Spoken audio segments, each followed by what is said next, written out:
we are about to end this section of the price section. I have covered a simple price action structures and the execution patterns that you can be using. If there is really nothing more into it, and you will see that once you add the confluence in terms of volumes and order flow, it will start to make much more sense. And also price action by itself, the context of the overall what is market doing is more important than that. But before we going to end this whole section, I want to talk about the time frames and the non-time based charts. So the non-time based charts are only offered in the advanced platforms such as Sierra chart or Exo charts,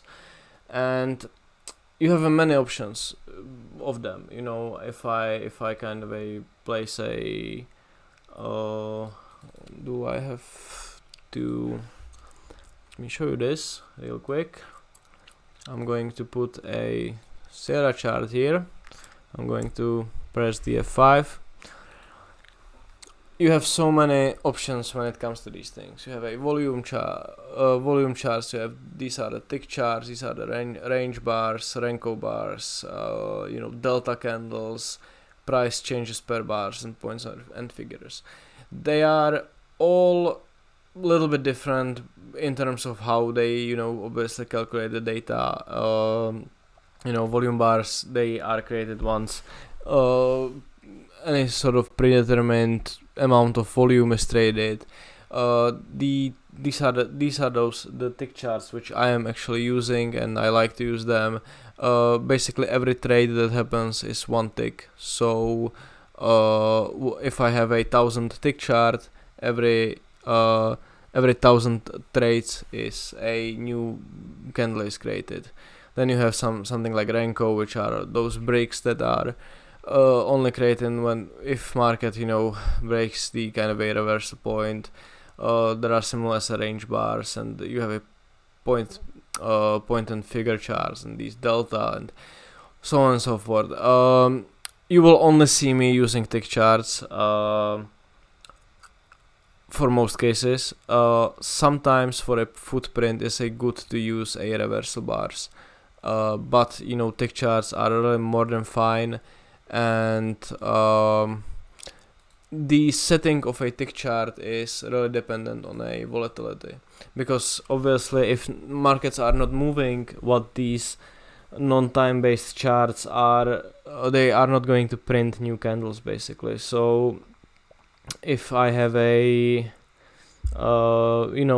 10,000 tick chart but no one is actually trading, or there are very low volatility and not many trades are getting executed, I'm not having many new candles, which compared to like 1 minute chart, you will have these just kind of a small 1 minute bars, because obviously they are based on time and you cannot really stop that. But what is important to understand is that tick chart will have to be adjusted based on a volatility. On a slow days you will have a very few candles, and on high volatile days you will have a lot of candles. So you will have to constantly adjusting tick charts based on market conditions, and there is no really a trick about it. You need to get kind of feeling for it and find the number that is working for you. If you don't want to be too bothered, or if you feel like it's a little bit too advanced thing for you, you can just stick to a time-based chart. I just wanted to show you this as a kind of a possibility. For example, for something like ES, the E-mini S&P futures, it's pretty good to use tick charts, because if you are using a time-based chart, nothing really happens outside of US trading hours. So the tick chart will fix this kind of a issue. But if you're not feeling like it, sticking to something like 5 minute, 1 minute chart is completely fine. Navigating time frames.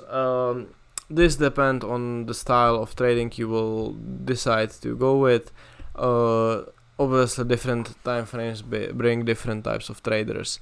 Lower time frames offer more granularity, but the exact time frame is not important. This is something I already covered. No matter of a trading style, we will be introducing kind of things when it comes to execution and when it comes to picking up levels and doing these things, but you will be working with a multiple time frames basically. As you can see here on the screen, these are kind of examples of the time frames you want to be looking at based on your trading style. I feel like, yeah, this is overall pretty accurate representation of that. Okay, so we will what we will basically do when we will get to the strategy section is that you will have kind of your daily, weekly charts for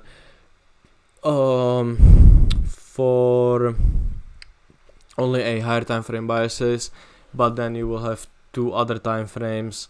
The higher one will be for kind of picking out the levels from which you will be trading, and then the lowest one will be for execution. So this is just what we will cover a little bit later on, but this is just kind of a framework you will have to get familiar with, using this kind of a multiple time frame analysis.